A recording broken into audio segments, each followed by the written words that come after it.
اللهم صل على سيدنا محمد يا رب صل وسلم دائما ابدا على حبيبك. پھر گھر بھی بنا لے, پراپرٹی بھی خرید لے, مرے گا تو کوئی بات نہیں یار, ہم نے تو اللہ کو خوش کرنے کے لیے بچوں کے لیے بنائی تھی, مر گئے تو کیا ہو گیا. ابے لوگ کہہ رہے ہوتے ہیں نا, بیچارے نے اتنی محنت سے کروڑوں روپے کا گھر بنایا, بیچارے کو رہنا نصیب نہیں ہوا, تو اتنا کیوں طرز کھا رہے ہو, رہ بھی لیتا تو کتنے دن رہ لیتا. یوں بولا کرو, بیچارے نے اللہ کو راضی کرنے کے لیے گھر بنایا, رہنا نصیب ہو یا نہ ہو اللہ راضی ہو گیا, کیونکہ اس نے اپنے بچوں کا سوچا تھا. نہیں آ رہی بات سمجھ میں؟ تو کیا بیچارہ کہاں سے ہو گیا جس کے لیے بنایا تو وہ خوش ہے نا. ایک صاحب کی بچے کی جاب لگی ملٹی نیشنل کمپنی میں, پہلا دن تھا اس کا انا للہ ہو گیا بیچارے کا نا کرنٹ لگنے سے.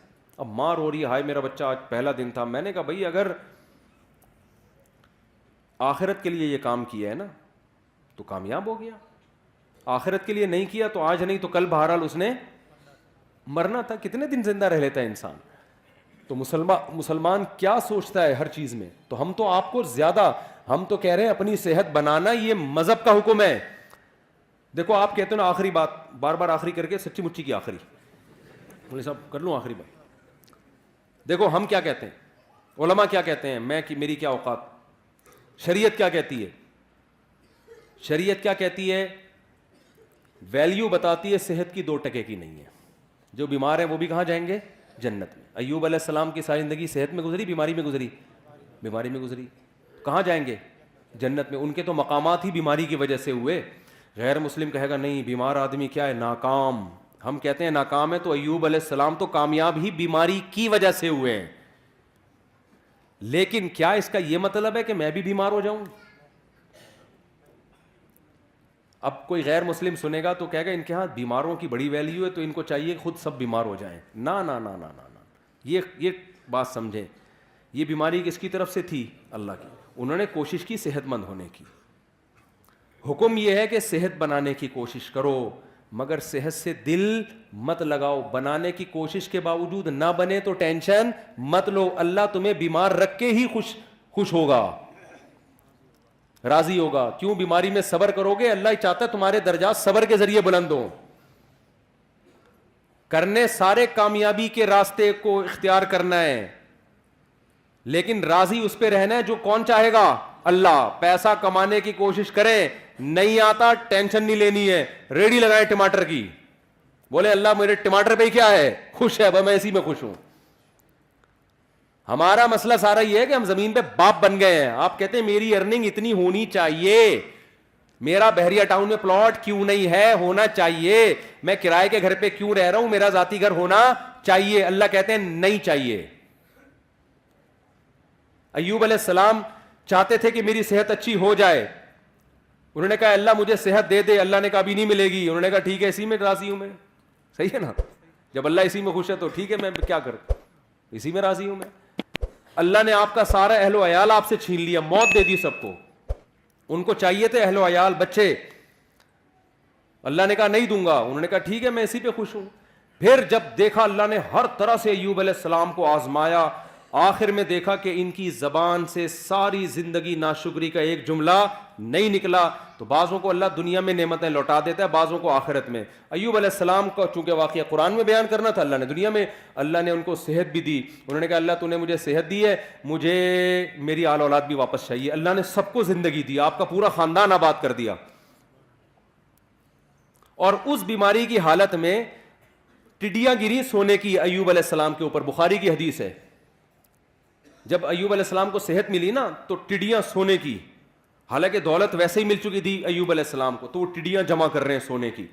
تو اللہ نے کہا کہ اے ایوب کیا میں نے تجھے مستغنی نہیں, اتنا پیسہ دے دیا تجھے, اب تو یہ سونے کی کیوں جمع کر رہا ہے. تو ایوب علیہ السلام نے کیا کہا, اے اللہ میں تیری رحمت سے مستغنی نہیں ہوں. بات آ رہی ہے سمجھ میں, کہ جب تو دے رہا ہے تو پھر میں لوں گا, پھر میں نہیں کہوں گا کہ مجھے نہیں چاہیے. جب تو نہیں دے رہا تھا تو میں اسی میں انجوائے کر رہا تھا, خوش تھا میں اس میں, صبر کر رہا تھا. انجوائے کا مطلب صبر کر رہا تھا میں, راضی تھا. جب تو دے رہا ہے تو پھر تو لیں گے نا. لوگ پتہ ہے مولویوں سے یہ تصور رکھتے ہیں کہ غریب بھی یہ رہے, پیسہ آئے تو بھی ٹکرے ماریں گے, نہیں چاہیے ہمیں. سارے پکوڑے سموسے ہم ہی کھائیں, یہ مولوی لوگ رکشے میں ہی جائیں, W11 میں ہی لٹک لٹک کے جائیں. تو بھائی اگر کسی مولانا کے پاس پیسہ ہے یا گاڑی ہے, وہ تو ضروری نہیں جس کے پاس گاڑی ہو پیسہ بھی ہو, یہ جس کی 4 بیویاں ہو پیسہ بھی ہو, یہ ضروری نہیں ہے. ہمارے نبی کی 9 بیویاں تھیں, پیسہ نہیں تھا. علماء کو تو ویسے ہی لوگ گاڑی میں بٹھا کے لے جا رہے ہوتے ہیں. اور اگر آ بھی گیا ہے پیسہ تو بھائی جب آ رہا ہے تو پھر تھوڑی ہے کہ لات مارو اس کو, پھر تو آنے دو, اللہ کی نعمت ہے. اگر آپ افطاری کے لیے بیٹھے ہو اور سموسے پکوڑے آ جائیں, آپ کہیں نہیں میں نہیں کھاؤں گا, تو اللہ خوش ہوگا؟ اللہ کہے گا جب تک میں نہیں کھانے سے خوش تھا تو اس وقت تو نہیں کھانا تھا, اب میں نہیں کھانے سے کوئی خوش نہیں ہوں. غروب آفتاب ہو گیا, اب تم یہ ٹینشن لے کے تمہیں کوئی ثواب نہیں ملے گا. تبھی تو ہمارے نبی جلدی کھایا کرتے تھے.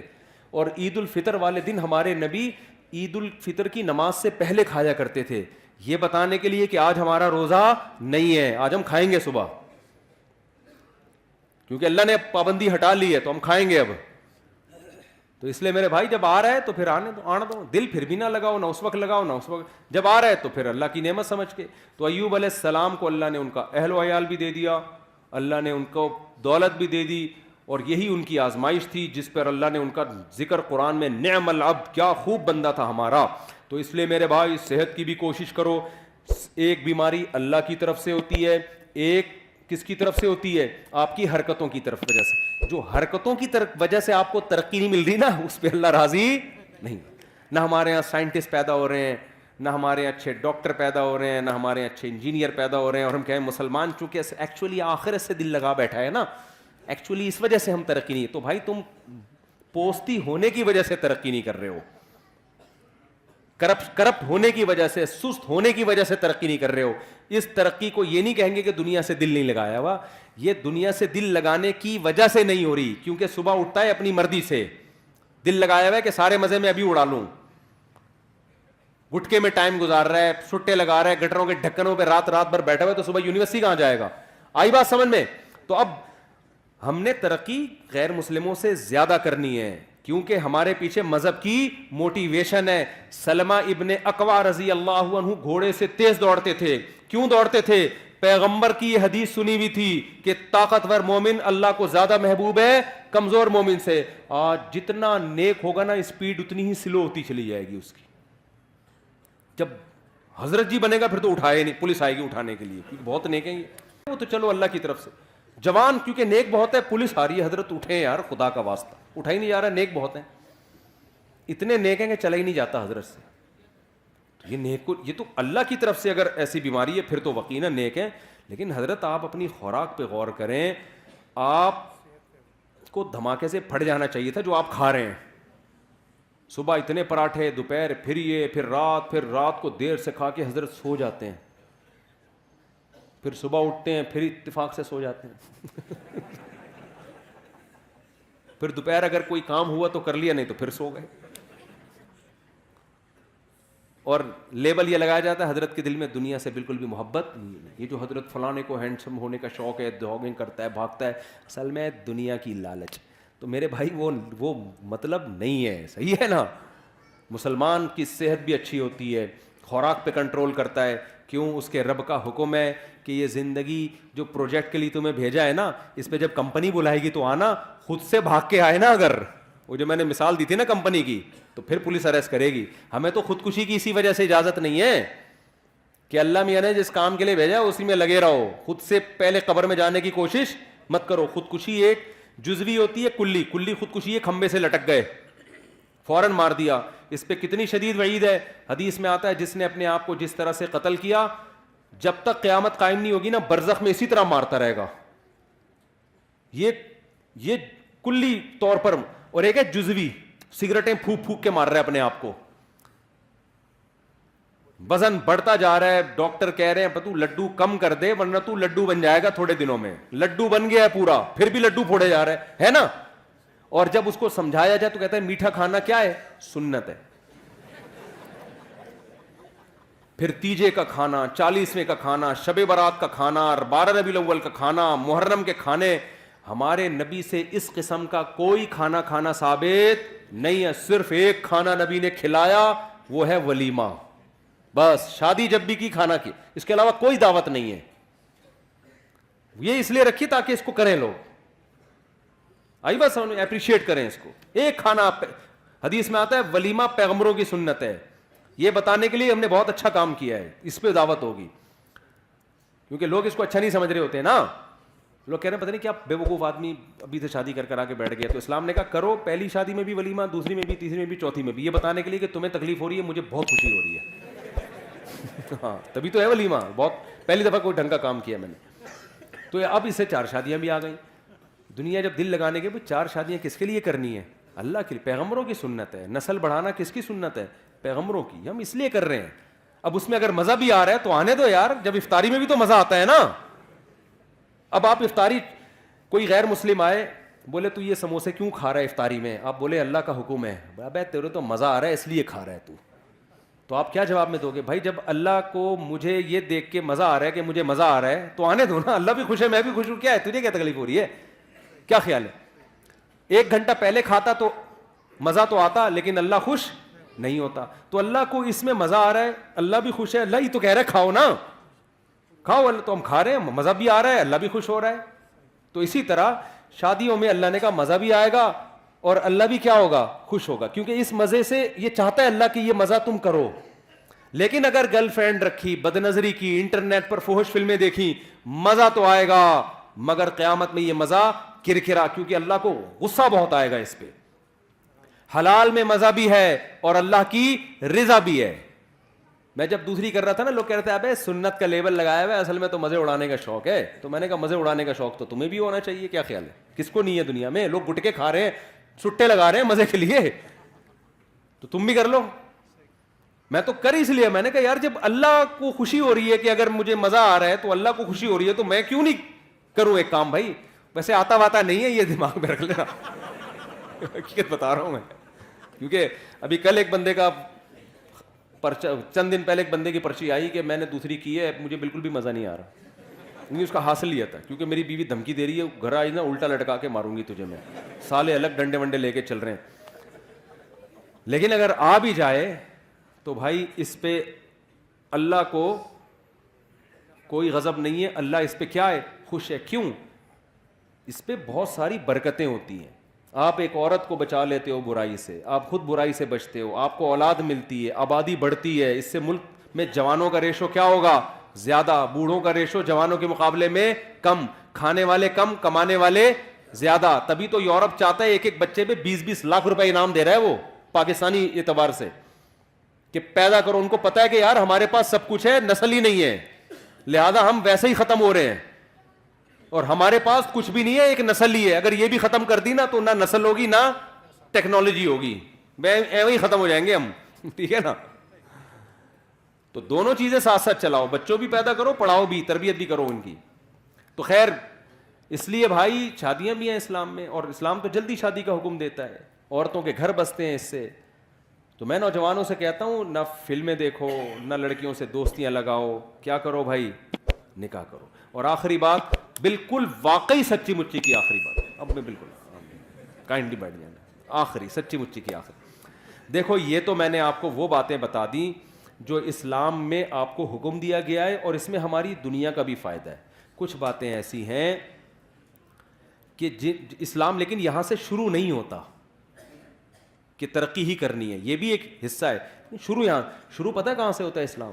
سب سے پہلے مسلمان کو اللہ کا بندہ بنانے کے لیے, کلمہ توحید پڑھوانے کے لیے اسلام جو سب سے پہلا عمل آپ سے کرواتا ہے نا, تاکہ آپ یہ ثابت کریں کہ میں اللہ کا بندہ ہوں, وہ سب سے پہلا عمل ہے 5 ٹائم مسجد میں جماعت کے ساتھ نماز پڑھنا.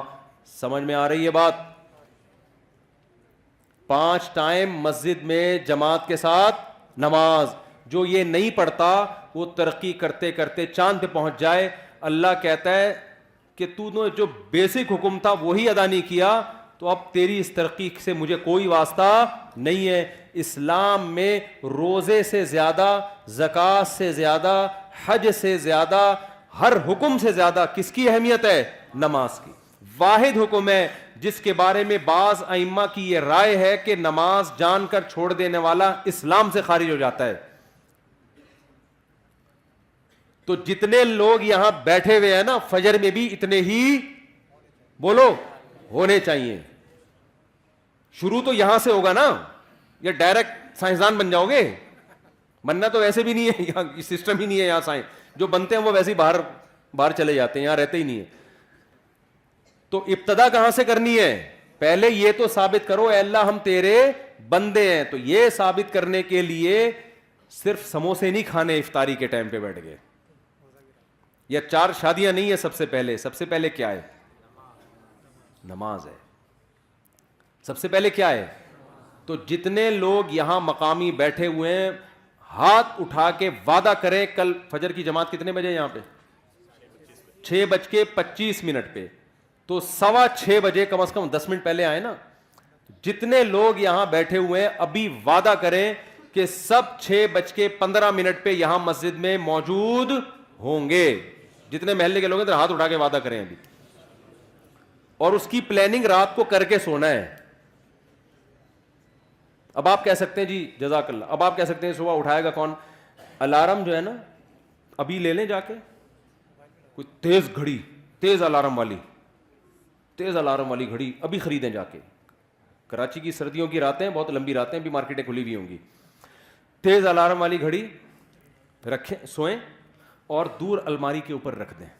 قریب رکھ کے سوئیں گے نا تو دبا کے دوبارہ سو جائیں گے آپ. ہاں, تیز الارم والی گھڑی دور رکھیں, اتنی زور سے بجے کہ آپ کو ٹینشن ہونا شروع ہو جائے, یار اس کو اٹھ کے جا کے بند کرنا پڑے گا ورنہ محلے والے آ جائیں گے. ایسی گھڑی ہو, دور رکھیں اس کو. ہوتا یہ ہے کہ جب آدمی گہری نیند میں ہوتا ہے پھر کہتا ہے یار بیان میں مفتی صاحب نے کیا تھا, فجر کی اہمیت بھی بہت بیان کی تھی, اللہ کی بندگی کے لیے ہم دنیا میں آئے ہیں, کمپنی نے پروجیکٹ دیا تھا, یہ دیا تھا, وہ بڑے سے بڑے سے وہ گھوڑے سے دوڑنا چاہیے, یہ کرنا چاہیے, سموسے بھی کھانے چاہیے, سب چیزیں اٹرم پٹرم نہ آ رہی ہوں گی, عمل زیرو ہوگا. تو شروع کہاں سے کرنا ہے بھائی؟ نماز سے. پھر جب گہری نیند ہوگی آدمی کہے گا کل سے انشاءاللہ میں فجر کی نماز شروع کروں گا, اور وہ کل قیامت تک نہیں آئے گی. گہری نیند میں یہی آ رہا ہوتا ہے. تو آپ نے کیا کرنا ہے؟ دور رکھنا ہے. اس سے جب آپ اٹھ کے جائیں گے نا اس کو بند کرنے کے لیے, تو آدھی نیند آپ کی غائب ہو چکی ہوگی. اس کے بعد آپ نے کیا کرنا ہے؟ شیطان کہے گا ابے مسجد کے تو پورا ہی ایک دن سے ہی مولوی بن جائے گا کیا, تو اتنا نیک بن جائے گا؟ ابھی آہستہ آہستہ یار, ابھی تو ہم عشاء سے شروع کریں گے. تو آپ نے شیطان کو کیا کہنا ہے؟ یہ میں بالکل صحیح نسخہ بتا رہا ہوں. آپ کو نے شیطان کو کہنا ہے میں صرف واش روم سے فارغ ہو کے آ رہا ہوں, نماز پڑھنے مسجد میں نہیں جاؤں گا. جب واش روم سے فارغ ہو جائیں گے آپ, تھوڑی نیند اور زیادہ غائب ہو جائے گی.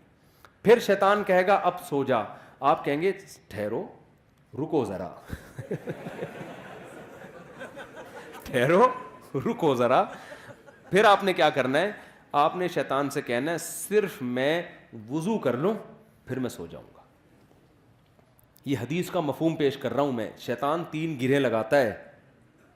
جب انسان اٹھتا ہے ایک گرہ کھلتی ہے. تو حدیث میں آتا ہے جیسے جیسے یہ عمل کرتا چلا جائے گا نا گرہ, یہاں تک کہ جب وضو کر لے گا نا تو آپ نے فرمایا 3 گرہیں, اب شیطان کا زور نہیں چلے گا. اب آدمی کہے گا یار اتنی قربانی دے کے وضو کر لیا ہے, اب جاؤ فجر کی نماز. اور خدا کی قسم فجر پڑھیں گے مزہ نہ آئے پیسے واپس. جتنا لطف اللہ نے فجر کی جماعت میں رکھا ہے نا اتنا کسی نماز میں نہیں رکھا. آپ کہیں گے آج تو ہٹو بچوں ہو گیا یار, سموسے میں وہ مزہ نہیں آیا جو فجر پڑھنے میں آیا. اتنا کتنے اچھے کام سے ابتدا ہوتی ہے یار دن کی. غیر مسلم اس نعمت سے محروم ہے. وہ صبح اٹھتے ہی ایسی آفس چلے جاتے ہیں, بس اپنی پینٹ پہنی اور چلے گئے آفس. ہمارا اللہ نے کتنا پیارا نظام رکھا. وضو کا اپنا مزہ ہے, ایسے وضو کرتا ہے, دانت صاف کرتا ہے, چہرہ دھوتا ہے, مسح کرتا ہے, پاؤں دھوتا ہے, اس کے بعد مسجد میں آتا ہے. کیسا سکون کا ماحول. صبح صبح لڑ بھی نہیں رہے ہوتے لوگ, باتیں بھی نہیں کر رہے ہوتے, سب تمیز سے بیٹھے ہوئے ہوتے, نیند ہوئی بھی ہوتی ہے نا سب کی, ایسے نہ کوئی غیبت ہو رہی ہوتی ہے, سب آرام سے. امام کو پیچھے مڑ مڑ کے بھی نہیں دیکھ رہے ہوتے کب آ رہا ہے کہ نہیں آ رہا. ظہر میں آدھا منٹ امام لیٹ ہو جائے نا سب مڑ مڑ کے, ٹینشن ہوتی ہے. فجر میں نے دیکھا تھوڑا لیٹ بھی ہو جاؤ نا, لوگ آرام سے بیٹھے ہوتے, سکون میں ہوتے ہیں نا, نیند پوری ہو گئی, ڈپریشن نہیں ہوتی. ظہر میں دیکھیں گے پتہ نہیں کدھر رہ گیا, کیا ہو گیا, پھر ادھر سے باتیں ابھی کہاں رہ گئے امام, تو ٹینشن ہوتی ہے. تو آ کے بیٹھیں گے, پھر امام کے پیچھے اللہ کے سامنے ہاتھ باندھ کے کھڑے ہوں گے, رکوع کریں گے, سجدہ کریں گے, سبحان ربی الاعلیٰ سبحان ربی الاعلیٰ, تلاوت سنیں گے, سلام پھیریں گے, ہٹو بچوں ہو جائے گا. پھر پوستیوں کی طرح جا کے دوبارہ سو جائیں گے. اٹھنے کے پھر وہی 11 بج گئے. نہ سوئیں تو اچھا ہے, لیکن چلو نماز تو پڑھ لی نا, دن کی ابتدا تو اچھی ہو گئی, تو کریں گے. اور جس نے فجر پڑھ لی نا جماعت سے, تو باقی نماز میں جماعت سے پڑھانے کی اس کو ترغیب دینے کی ضرورت, باقی اس کا باپ بھی پڑھے گا انشاءاللہ. وہ کہے گا یار جب مشکل کام کر لیا, دن کی ابتدا اچھے کام سے ہوئی, تو پھر باقی بھی اچھا ہو جائے. اللہ ہمیں سمجھنے کی عمل کی توفیق عطا فرمائے. مفتی طارق مسعود صاحب کے بیانات سننے کے لیے youtube.com/مفتی طارق مسعود کو سبسکرائب کریں, اور اگر آپ لائیو ویڈیو کو کبھی بھی مس نہیں کرنا چاہتے ہیں تو سبسکرائب کرنے کے بعد بیل آئیکن پہ کلک کرنا مت بھولیں. جزاک اللہ.